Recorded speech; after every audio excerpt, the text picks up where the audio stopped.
So you can just draw this on a piece of paper if you don't have the handout, and I just want you to draw a number line where the middle number is 0, and on the right hand side we've got 1, and the left hand side we have -1. This represents a correlational coefficient, or what is called R.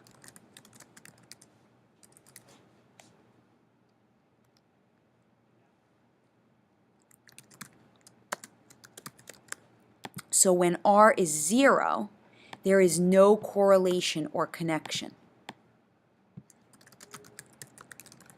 There's no relationship between the variables. I can't predict. If I had a 0 correlation with AP grades and scores, that means, I don't know, somebody gets an A in my class, I can't predict like what they're going to get on the test. They could fail it, they could get a 3, I have no idea. Thankfully, that is not true, and what I have is actually something in the middle. So my correlation when it comes to AP scores is right in the middle. We're going to call that a moderate correlation. It's about a 0.5 correlation. Now on the right hand side, it's positive, but on the left-hand side, that's negative. So a moderate correlation is one where, yes, it's true, for example, I do have a 0.5, that most kids who get an A tend to get a 5 on the test, but there are some exceptions. So where you write moderate, you could also write that in a moderate correlation, there are some exceptions.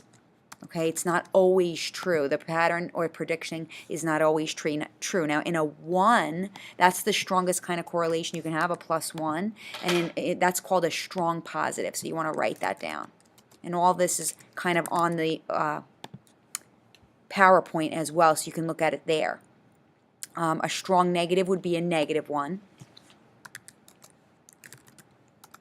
And if you remember with your thumbs, right, what does a strong negative correlation mean? If you think with your thumbs, remember how that means that one variable goes up while the other variable goes down. There's an inverse relationship. So in a strong negative correlation, the scatter plot has that downward slope.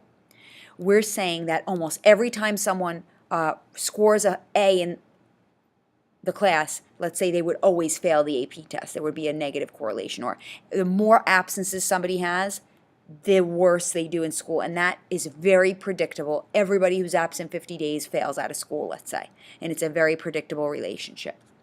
That's not the relationship for absences, but that's just an example.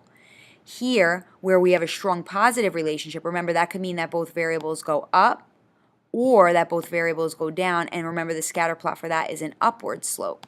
And that means if it's strong, I can almost always predict that every time somebody gets an A in my class, they get a 5, or every time somebody gets a D in my class, they always get like a 2, and every time somebody gets it, like I could predict the higher the score, the higher the grade, or the lower the score, the lower the grade that kid probably had. Again, in moderate, it's still the same kind of correlation, but the dots are a little bit more spread out. So for example, rather than just being a straight line, we still sort of have this upward slope pattern, but it's a little bit more spread out. And I'm going to show you some examples of that, but if you want to draw a picture. Okay, we've pretty much covered everything that is showing here. Any number around 0 is still no correlation or a very weak one. Okay, so let's do some practice looking at the slides to the left. A 1 R value or coefficient would look like this on a scatter plot, -1. A 0.67, which is moderately strong. Again, see the upward slope? We know that this is a positive correlation. And in a downward slope, we know the R value would be a negative number. And because the dots are spread out, we know it's not as strong. And then, of course, in a 0 correlation, remember how the dots sort of make this 0 or O-shaped pattern. All right, hopefully this helped you, and thank you so much for listening.